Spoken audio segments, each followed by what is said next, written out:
All right, and welcome to this week's episode of Cubfidential.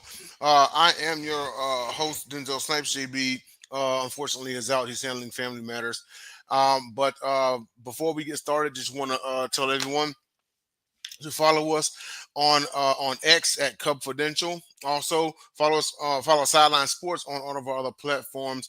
We're on Facebook, X, Twitter, TikTok. Our guy Jacob Christner, he's doing commentary on one of the pages as well. We have two TikToks, Sideline Sports and Sideline One Sports. Be sure to go and follow that. Also, hit on YouTube and hit the like and subscribe button for all updates and new episodes. Today we will be doing, of course, the last two series, but this is also more of a memorial episode as the sports world, not just Cub fans or anything. The sports world lost one of the true greats in second baseman Ryne Sandberg. We will get to that on the latter part of the show and talk about his life and any fond memories from the Cub fans I'm about to bring up here. We're talking about our guy Jason, Jacob, and Nick. How's it going, fellas? What's What is going on, everybody? Hey, nothing much, nothing much. So, hey, Jason, can you hear? Can you hear? Can you hear everybody? Yeah, I can hear you. Okay, okay, all right then, awesome. Okay, well, we'll get right to it, and we'll talk about the Chicago Cubs, Chicago White Sox series. The Cubs won 2 out of 3. They take the series from the crosstown rivals. I'll start off with Jason. You figure this is a series you kind of like have to win, right? Especially now that we're getting into the second half of the season. The Brewers have obviously caught up to the Cubs and everything, but should have been a sweep to me, but hey, I'll take 2 out of 3. But your thoughts about this series? Yeah, same here. I agree with you. We should have swept the Sox. But they got, like I said, they got a young up and coming team. We got pretty lucky with that play with Hap at third. That produced another run. So, um, I mean, I'm happy with the 2 out of 3, but with the way that the Cubs are playing lately, every game counts from now on. Yeah, yep, absolutely has to count. And then we'll switch it over to Nick. Nick, your thoughts about this series? Any particular game you want to highlight or anything like that? Yeah, I mean, game one, obviously, Shota just didn't have his best stuff. He was laying stuff middle in, and they were crushing it over the fence. Like, that's the game that you expect to win, as good as he's been for us. He just didn't have his best stuff going that night. Like, you know what I mean? So you just got to chalk it up to, like, hey, bad night at the office for one of our best pitchers, and we'll get a little bit more into that in the next series, obviously. But the Cubs bounce back in game two. You win 6-1. How about Horton? He's been pretty well pitched well for us. I feel like the last few times out. And then like Jason said, we kind of got. Sometimes good teams, the ball bounces your way, and we got the call with Ian Happ that scored the run to kind of win the game for us there. In that kind of seal the series on Sunday. But it's really game one. Like, like every time Shota's out, like he is in a position, like he's got to be our guy. Today he was that guy, and he still didn't have his best stuff. But man, that game Friday, he just got beat down by the White Sox. And you thought maybe, I was reading online, people were thinking that he might have been injured or hurt, which we can't have that right now at all. But clearly he's fine. Nice bounce back game today for him. But game one, he just, he's going to have them nights. Every pitcher has them nights where they just can't find their stuff. And that's what happened game one. And the Sox, who had been scoring a lot of runs actually since the All-Star break and looked like not the dead last team, that they are, but they looked a little bit better. They've been better since the All-Star break. So, but hey, good teams find a way to win, and we found ways to win this series, so we'll take it. Yeah, yeah, and then moving on to Jacob. Yeah, okay, you figure, all right, well, the sun shines on the dog's ass sometimes. So, it'll be 2 out of 3. Especially since they pulled out the one-run victory in Game 3, and Ben Brown moved to his 5th win of the year. Palencia got his 14th save. Your thoughts on this? Well, let me tell you this though.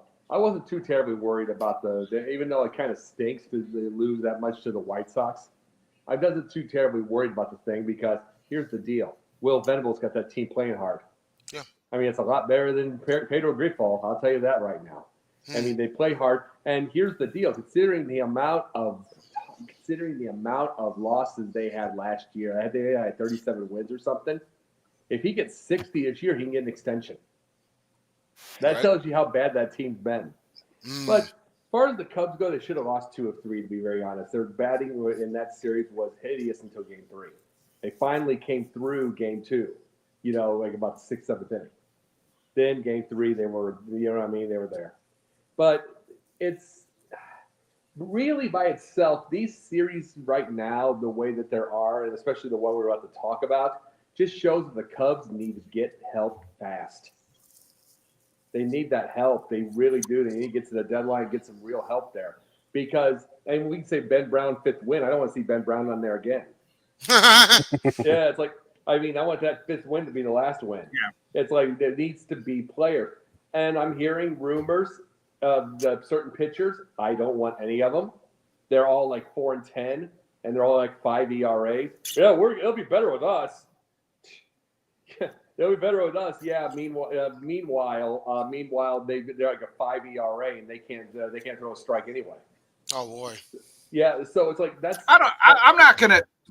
I don't know about that. I'm gonna push back on that, Jake. Like, just for the simple fact, like we've seen guys like Drew Pomerantz. Like when he got signed, I thought he was dead in the water. I said, "What the heck are we doing?" And he's came in. They've worked well and they've pitched well. So like I'm gonna trust our staff.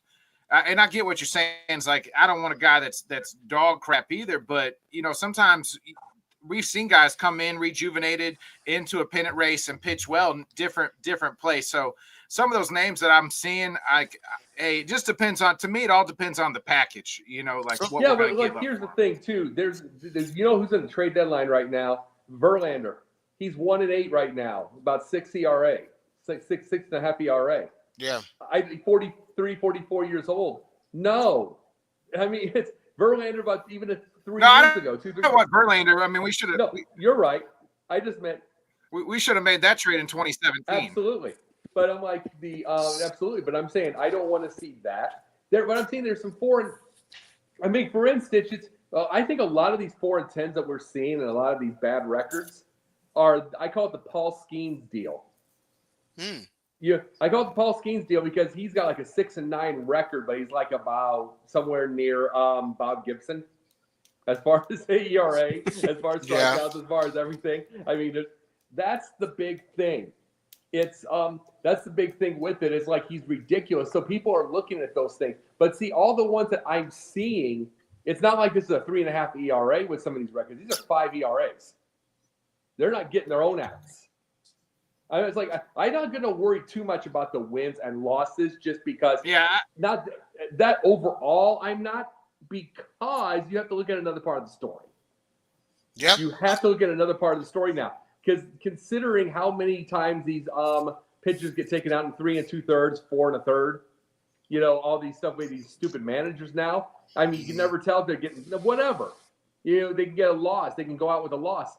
That you can't tell with that. But what I'm looking at is the ERA. I'm looking at how many home runs they're giving up. I'm looking at how many innings, strikeouts per inning. I'm looking at walks, and it's like, and you're looking at some of these, and it's like that's rough. A lot of these numbers are rough for a pennant race. It is, and you know what? You never know. On one end of the spectrum, sometimes a change of scenery is what they need. I recall me and you 2 years ago arguing for Jamison Tylon, much to JB's chagrin, but at least Tylon was coming off a 14-win season in New York. So I get what you're saying, but also at the same time, sometimes they do need that change of scenery at the spark. Whoever these guys are on, they come to a winning ball club, they may be motivated to put up more wins. And also, like you said, there's more to the story than just the wins and the losses. Oh, well, yeah, I actually heard about that today on the radio with Luis Robert from the White Sox. Yeah, sorry, Robert. That he could use a good change of scenery. That he could possibly be, 30 home runs, 30 stolen bases. And he's got that kind of talent. The last team that I heard looking at him was the Mets. So we'll see what happens with that. Nick? They just made a huge trade, or maybe it's the Phillies for the closer. I was going to say real quick on the Cubs and White Sox series, the last 2 years we're 7-1 against them. So we own the city of Chicago, so we'll just take that. Jacob. Yeah, they definitely own the city of Chicago, and I know it's funny is the last 10 years. It's like the White Sox actually used to have more a winning season than the Cubs, and then the last 10 years came, and I think it's like 10-0 Cubs. Yeah. It's like so. It's like there's that, but it's like the Cubs definitely do own it now. Yes, absolutely. And we'll move on to our next series here. This is the one, today, where Nick said Imanaga kind of had his bounce back. So the Cubs did drop 2 of 3 to the Brewers, but they avoided a sweep today in a 10-3 blowout win. Imanaga moves on to 8-4 on the year. And how about was it Bush? Yeah, Michael Bush sending it over the wall on the first pitch he sees. So yeah, 10-3 avoid the sweep. Stay within the game of the Brewers. There you go. Pop up a can of Bush. Yeah, Jason, your thoughts about this series? I did not get to watch the game today. I was at work, so I did see Imanaga pitch a decent game. So he bounced back a little bit. I did watch last night's game. Boyd gave up, I think, a season high of 4 runs in that game. Just did not have the best stuff last night. I have to say that I'm That was really game 1. Jason. Oh, was it game 1? Who pitched yesterday then? Oh, that was Ray, right? Yeah. Okay. Colin All right. Ray Sorry pitched about last that. night. Yeah. All right. Colin So it was Ray. game 1. Yeah. Yeah. So, like I said, in game 1, thanks, Nick. Boyd really didn't have good stuff. And like I said, I think he gave up 4 earned runs. That was his high for this season. Was that the game that PCA didn't catch that fly ball to center field and he slapped the wall? I think it's Correa or that was last night. Churiel. Last night's Oh, game. damn. Yeah. See, I'm getting all mixed up here. Yeah. You're getting Churiel old, bud. I know. Churiel hit that triple. I just got to say something. I love PCA. I think he's super talented. But I think he needs to grow up a little bit. He's a little childish out there. He can't make every play, and that stuff's gonna happen. But you know what? Don't give up on the play. Run after the ball, whatever you got to do. I know in one of the games he caught a fly ball and he tried to gun the guy down at home. I would have thrown that ball into second base, but that's, I think, a little bit of the immaturity, but a little bit of the growing pains of him learning the game, Well, look at this part also, man. You got to realize PCA has actually been known for he loved baseball so darn much he looked at about every era of baseball, which means if he's looked at every era of baseball, he's seen Dave Parker and Andre Dawson and all those guys, and those are guys been back at the warning track throwing home. Yeah, and it's like, and so he's a young guy. He's a young guy. He feels invincible. He's going to go after something like that. Now, the big thing about it is, see, he was seeing both of those guys doing this at like 36, 37 years old with bad knees. You know what I mean? Mm. And it's like, and so he's young and he's frisky and he's going to go after things. So I could see that he may get it smarter with it. Who knows? But I can understand because me hearing that he loves the history of baseball and watching all kinds of baseball and loves the game shows that he knows all kinds of players and he's taken after that. Yeah, absolutely. And then Nick, your thoughts? Yeah, again, so I just talked about with Shota having the bad outing against the Royal or the White Sox, right? Boyd, he chose the biggest series to have his worst game of the year. Like Jason said, yeah, I think he walked 5-6 batters in that game, at least 4 for sure. Gave up 4 or 5 runs. Like he had his worst night. And today, and most importantly though, today, like Kyle Tucker got going, and we need this guy to get going. Like his last 22 games have been atrocious. He's only batted .206 with 16 hits, 1 home run, and 7 RBIs for Kyle Tucker. So today, I think he scored 4 runs, or he got up, had a much better bat today. than he's had. So hopefully he gets going, because like as he sputtered out here the last 22 games, the Cubs have not been as good. And when he's hot, we're hot, because he's that big power bat that we have in the middle of the lineup, and he's been struggling a little bit. So hopefully today he broke out of that slump and he'll start getting going. But that's just some my insight for this series. This is like, again, you got Boyd going game 1 against the Miz. We got in just the last two, game 1 and game 2, we had too many opportunities left, too many runners on scoring position. Like we got to the Miz in the game 1 and we just couldn't put enough runs across. Last night, same thing. Guys, we had guys on third base, no outs. What are we doing? We can't score here. Like we got to score there.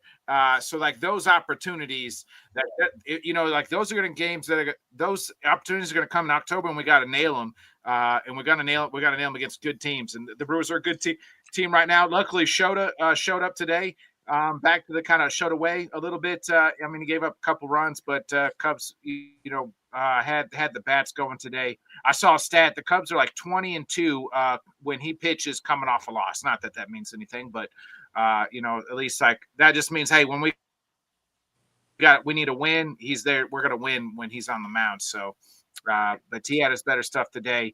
Kyle Tucker finally broke out of the slump, hopefully, and I'm hoping hopefully they kind of rally around this Ryne Sandberg. The passing of Ryne Sandberg. Like I feel like we've seen this before. When Harry Carey died in '98, like that team went on a run. So like hopefully like this is something that kind of they can galvanize this team and like kind of pull this team closer together and make a run here now. Yeah, no, absolutely.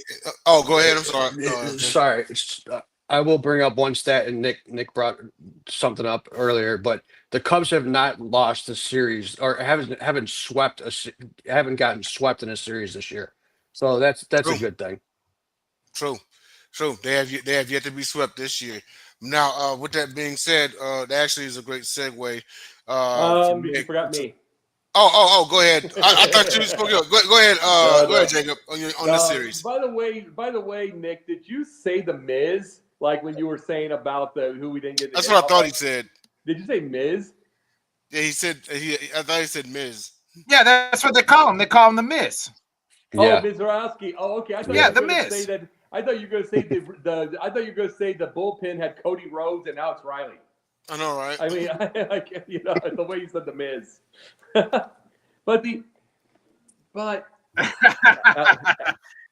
Alex. No. Riley is I only acknowledge the wrestler, the Miz, as the Miz I know, but they call him the Miz. Yeah, I know that.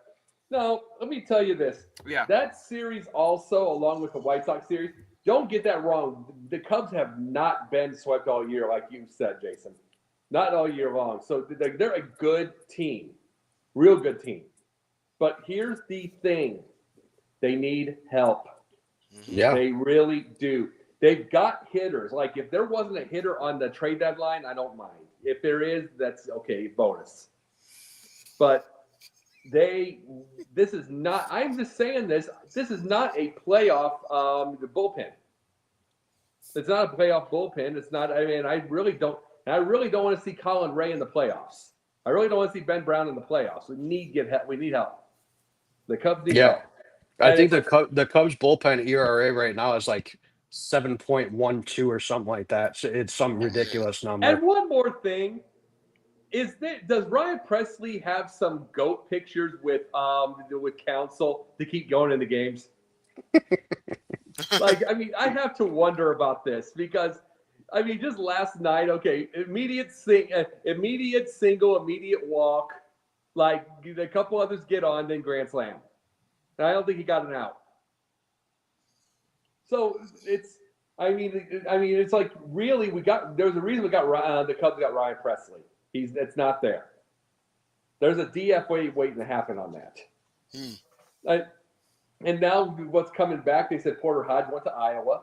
But Porter Hodge, when he's really young, got nasty stuff, but he has to get his confidence. His confidence wanes sometimes. Mm-hmm. So I don't know if you could trust him. So they just need to go get some players. They need to have a really good job. Huh? Porter ahead, he pitched the other night in Iowa. I saw his How'd stat he line. do? It wasn't great. I think he gave up 4 earned. Well, see, and Like that's the 2 thing. innings. Here's He the thing gave with up 4 Porter. earned in 2 innings or something like that. Here's the thing with Porter. Anybody that can have a first game where you throw 9 out of 10 strikes, in your first game, and I mean, and I'm talking about the confident strikes. I'm talking about every 3 or 4 different pitches strikes. Just Nice. wicked nasty stuff. Well, it was in a blowout, but that's just showing in your first major league start. You're in there somewhere, but it all depends on your confidence. Does he have the confidence to do it? If he doesn't have the confidence, I mean, it's like by itself, go get somebody that does. Yeah. I mean, and we talk about Palencia, we talk about Pomerantz, all those guys. Those are the only 2 that I kind of trust. Yeah. I mean, everybody else is up and on. So, but the 2 out of 3 where the Cubs are a game back right now. They're going to be playing like the Orioles, and they're playing those teams. Like the Braves will be coming in September. They got the Orioles. They host the Orioles and the Reds the next 2 series. I mean, those are winnable, but it's like either way, they just need help. I don't see sweeps for a while. You know what I mean? Until that happens. I got you. All right, and we'll go on to our last topic, and that was, of course, our headline here, and that's remembering the great Ryne Sandberg, who unfortunately passed away a few days ago. A true hero in the city of Chicago, 10-time All-Star, 1984 National League Most Valuable Player, 9-time Gold Glove, 7-time Silver Slugger, home run leader for the National League in 1990, enshrined in the Hall of Fame in the class of 2005, and of course his number 23 jerseys retired. So starting with Jason, your thoughts about the impact that Ryne Sandberg has made, not just for you watching baseball, but also baseball in general. Yeah, I mean, obviously you could tell he's one of my favorite players of all time. Probably like one of the best second basemen in baseball ever. Um, I mean, just a all around good person. Not even just a good ball player. He influenced me so much when I was playing ball when I was a little kid. I always tried to emulate him as much as I could. Um, and like I said, man, it's a tragic thing that happened. Cancer sucks bad.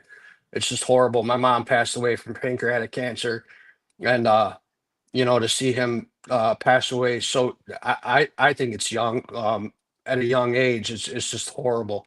So my thoughts and prayers go out to him and his family and his wife and his grandkids and everybody in that family.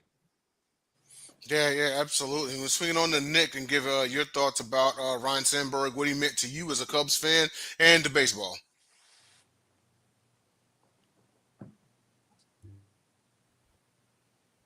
Yeah, I mean, you always remember your first, right? That's I'm not so I didn't get the great 80s run of Ryne Sandberg because I'm not that old.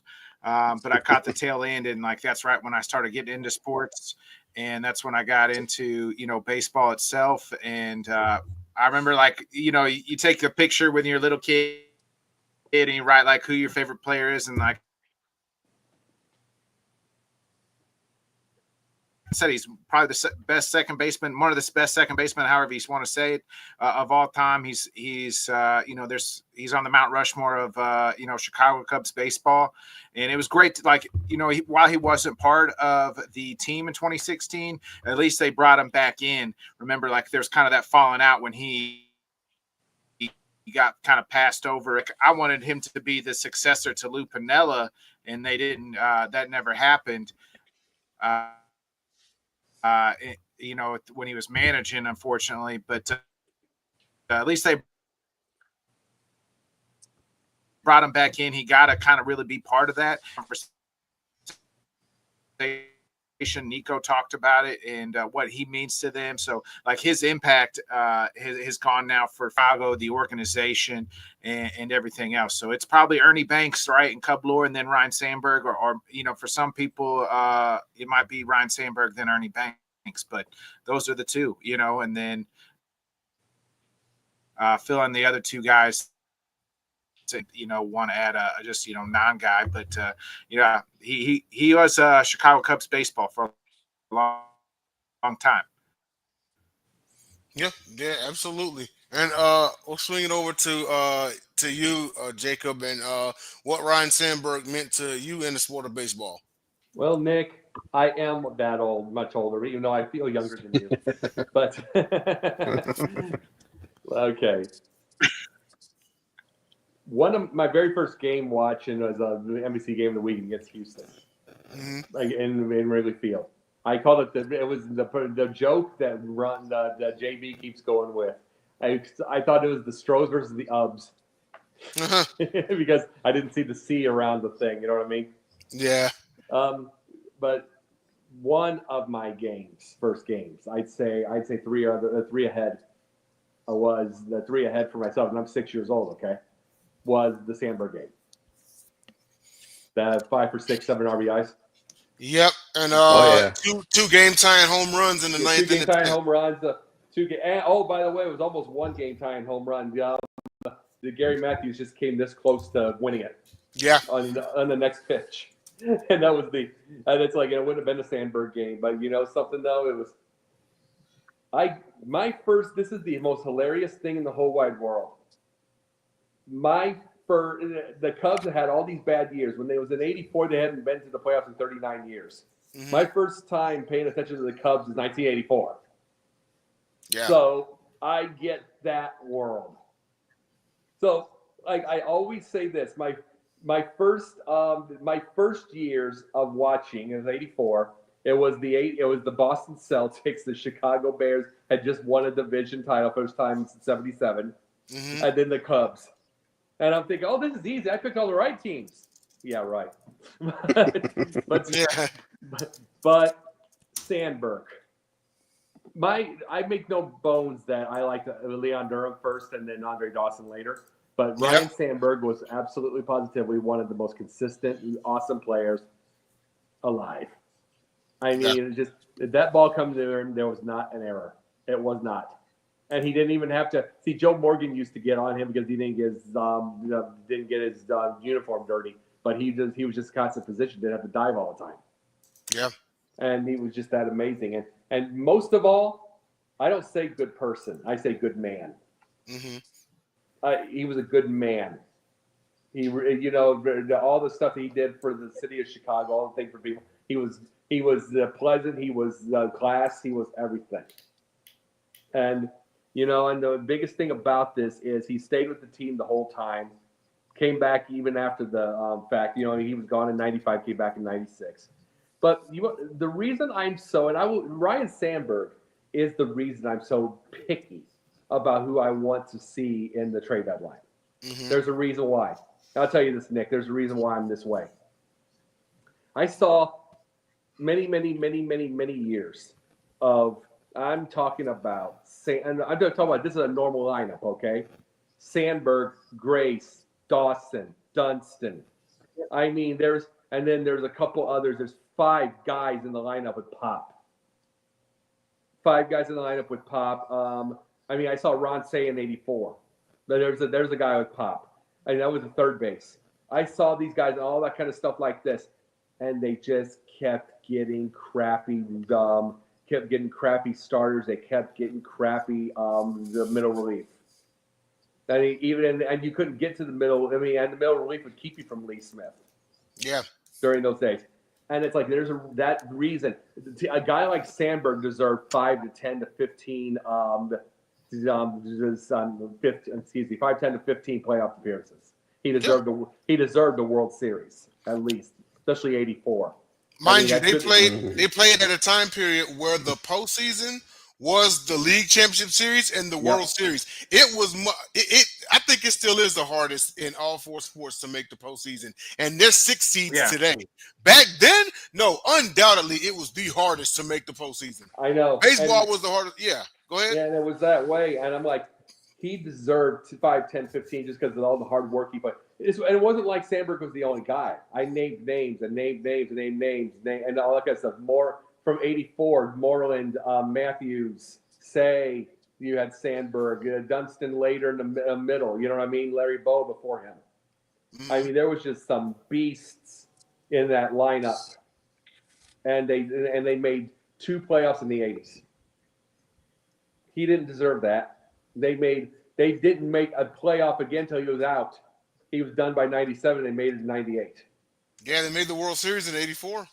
Yeah, well, no, they didn't. They made the NLCS in '84. They Yeah. Oh, that's right. It was NLCS. My Yeah. bad. They lost to the Yeah, but Padres. it's like Go ahead. but Yeah. no, It was my bad. that's why I'm so stringent, Nick, about that, because I saw a really good player who deserves so much more, and it wasn't like he was the only player get screwed around by stupid ownership, by stupid cheapness, by stupid.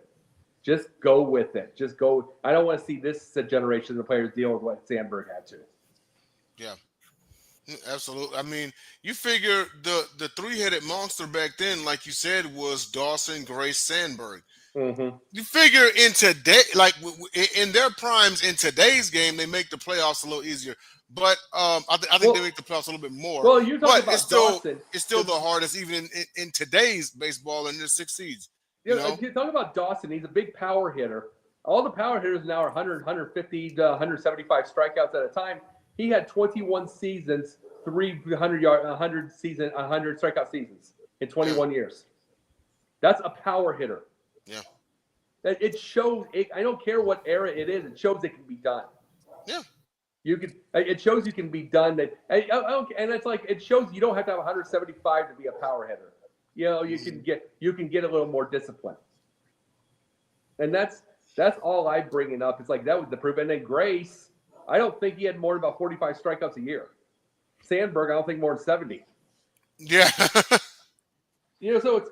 I mean, these are the things about this. It's like, well, but those are the three-headed monster you had. Let's see. Sean Dunston struck out quite a bit, but he was a good power hitter. He's a good doubles guy, had speed. There's just, I mean, it's just, but I'm saying all those players and 2 playoffs in the '80s, not in the '90s, and that stinks. Yeah. No, absolutely. Well, I mean, with that, he was still inducted into the Hall of Fame in the 2005 class. Dawson was in the 2010 class. But yeah, everybody on Cubfidential, our hearts and thoughts go out to the Sandberg family. Unfortunately, passed at the age of 65, and we are out of time, ladies and gentlemen. Thank you for tuning in to Cubfidential. Nick, you got a show tonight? I think it's in about 30 minutes time, tune in to Head Kicks and Haymakers right here on the Bodkins Channel Network on YouTube, and we'll be talking all things MMA. Oh, you gonna talk about again right here? Tune into the Bodkins Show. Yeah. Okay. You gonna talk about how that dude left the octagon looking like Harvey Dent after the acid was thrown in his face last Saturday in Saudi Arabia? Speaking of baseball, the baseball glove that Jason, did you see that? Yeah, I saw it. I was like, dear God. I felt like it was like a scene out of Rocky 2 when Rocky was like going to Mick. He's like, just cut me, Mick, cut me. He should have just got cut, you know, and let that pressure get out of there. That was horrible. Yeah, he set he set the record for most knockdowns in a UFC bout. He tied the record in the first round. He tied the record in the first round.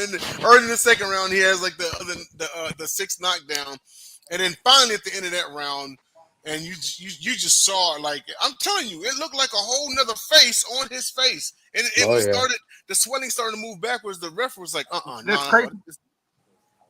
Go ahead. Crazy thing, no facial fractures. He had no, like, that was it. Just the hematoma. No facial fractures, they said. Wow. He was lucky. Yeah, real lucky. Yeah. He was lucky on that one. But yeah, everyone, that's our show. Tune in not tomorrow. Tune in for the Sports Insiders tomorrow with myself and Sean Rossi. So for Jason, Nick, and Jacob, I am Denzel Snipes. We will see you all next week.